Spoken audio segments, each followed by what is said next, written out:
Let's go to page 504. Magic items.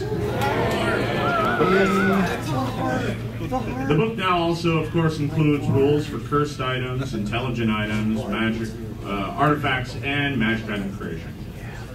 There's a host of small changes throughout this chapter that you guys will have to look forward to, but one of the big things that we changed was to the magic item creation process itself. One of the things we realized is that the only way to make a cursed item was to actually intentionally make a cursed item, which, although it's funny to think of a bunch of mischievous magic item creators out there going, yeah, this will be fun, it's cursed. I spent 50 grand on it, so I could sit in this dungeon and someone could eventually stumble upon it, but boy, that'll get them.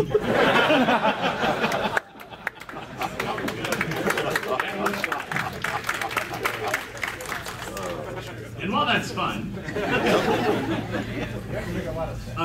one of the things we added was that magic item creation now includes a skill check.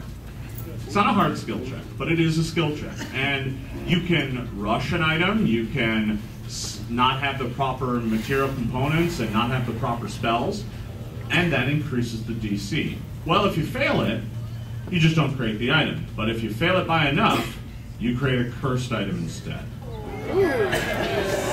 All of the cursed items that are in the book also come with a list of item possibilities that they could have come from during the creation process. So a cloak of poisonousness lists a number of cloaks that if you were trying to make and botch the roll, you might end up with a cloak of poisonousness.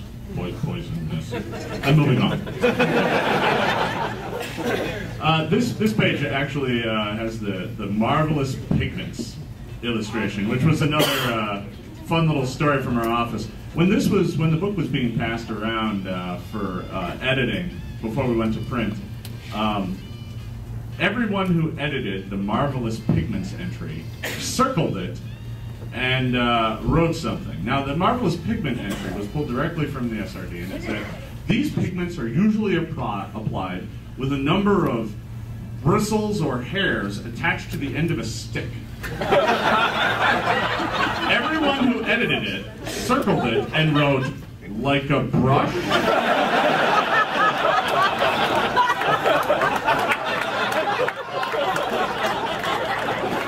So,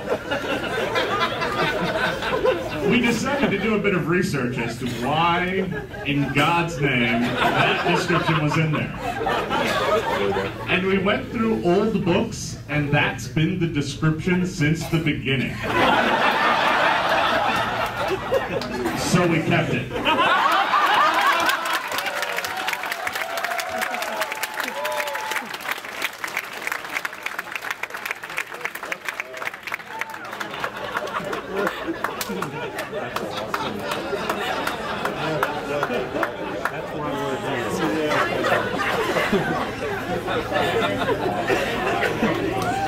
Let's jump real quickly to page 560.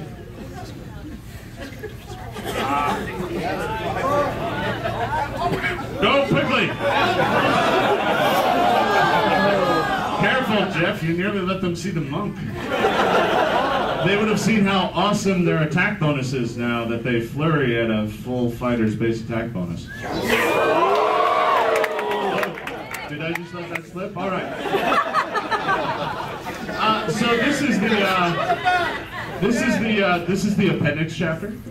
We added a whole bunch of new poisons and diseases, like the plague is now in the book. So if you want to give people the plague, knock yourself out.